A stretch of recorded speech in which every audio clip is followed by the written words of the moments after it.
وزیر خزانہ محمد اورنگزیب آج اقتصادی سروے پیش کریں گے۔ حکومت رواں مالی سال معاشی ترقی سمیت اہم اہداف حاصل کرنے میں ناکام، معاشی نمو کا ہدف حاصل نہ ہو سکا۔ رواں مالی سال پاکستان کی معیشت کا حجم 411 ارب ڈالرز تھا، معاشی ترقی کی شرح 2.68% رہی۔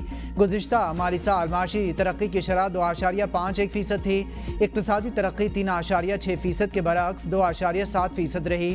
وفاقی وزیر خزانہ محمد اورنگزیب نے میڈیا سے گفتگو میں کہا، وزیر اعظم شہباز شریف کی قیادت میں ملک کی معیشت مستحکم ہوئی۔ آج ہر کوئی پاکستان میں معاشی استحکام کو تسلیم کر رہا ہے۔ پاک بھارت جنگ میں وزیر اعظم فیلڈ مارشل سید عاصم منیر کا اہم کردار رہا، بلاول بھٹو نے اچھا رول پلے کیا۔ وفاقی بجٹ کل قومی اسمبلی میں پیش کیا جائے گا۔ 11 اور 12 جون کو قومی اسمبلی کا اجلاس نہیں ہوگا۔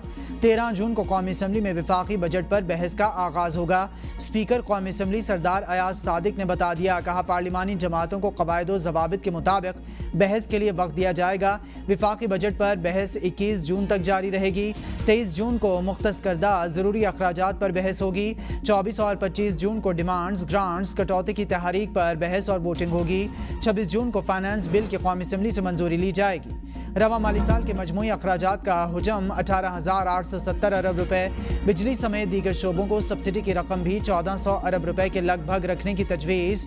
ایف بی آر کی ٹیکس آمدن 14,142 ارب روپے کے لگ بھگ رکھے جانے کا امکان۔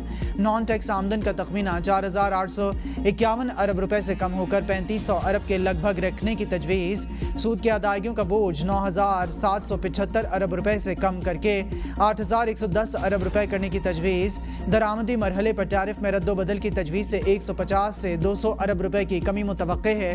گاڑیوں پر سیلز ٹیکس کی شرح 12.5% سے بڑھا کر 18% کرنے کی تجویز ہے۔ فری لانسرز کی بیرون ملک آمدن کو ٹیکس نیٹ میں لانے کی تجویز ہے۔ سگریٹس پر فیڈرل ایکسائز ڈیوٹی میں بھی اضافے کی تجویز ہے۔ سپلائی چین پر 4% سیلز ٹیکس بھی ختم کرنے کی تجویز ہے۔ چھوٹے گھروں کی پہلی بار تعمیر پر سبسڈی جاری رکھنے کا فیصلہ۔ سولر پینل پر سیلز ٹیکس عائد کرنے کی تجویز بھی مسترد۔ آئندہ مالی سال کے لیے مہنگائی کا ہدف 7% کے لگ بھگ رکھنے کا تخمینہ۔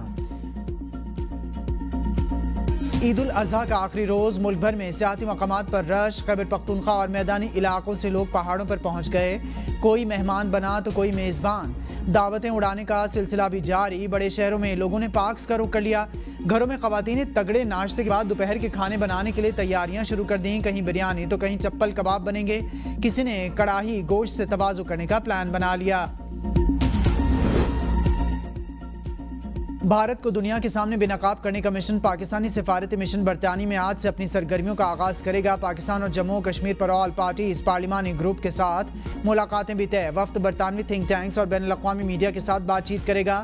وفد کی foreign, common wealth and development office کی لیڈرشپ اور سینئر حکام سے بھی ملاقات ہوگی۔ برطانیہ میں ملاقاتوں کے دوران علاقائی امن کے لیے پاکستان کوششوں کو اجاگر کیا جائے گا۔ سفارتی مشن میں شامل سینیٹر شہری رحمان کا لندن میں میڈیا سے گفتگو میں کہنا تھا، برطانوی رہنماؤں سے ملاقات میں پانی، کشمیر اور دہشت گردی پر بات چیت کریں گے۔ بھارت نے جو دہشت گردی کی، اس کی فہرست بہت طویل ہے۔ آرمی پبلک اسکول جعفرہ ایکسپریس پر حملہ دہشت گردی تھی۔ کہا کہ بھارت ہمیں نہ آزمائے، بھارت نے حملہ کیا تو بھرپور جواب دیا جائے گا۔ بانی تحریک کی رہائی عدالتوں سے منسلک، ہماری عدلیہ آزاد نہیں ہے، ہم نے پہلے بھی تحریک چلائی، اب دوبارہ تحریک کی تیاری کر رہے ہیں۔ وزیر اعلیٰ خیبر پختونخوا الیمین گنڈاپور کا بیان۔ کہا بجٹ میں عوام پر کوئی نیا ٹیکس نہیں لگایا جائے گا، میگا پروجیکٹس شروع کر رہے ہیں، صوبے میں ایجوکیشن ایمرجنسی لگا رہے ہیں، نوجوان کو اپنے پیروں پر کھڑا کرنے کے لیے بلا سود قرض دیں گے، صوبے کے پاس اتنے پیسے ہیں کہ وفاق کو قرض دے سکتے ہیں، شروع سے کہہ رہے ہیں افغانستان کا مسئلہ مذاکرات کے ذریعے حل ہوگا، افغانستان کے ساتھ مذاکرات میں ہمیں بھی شامل کیا جائے۔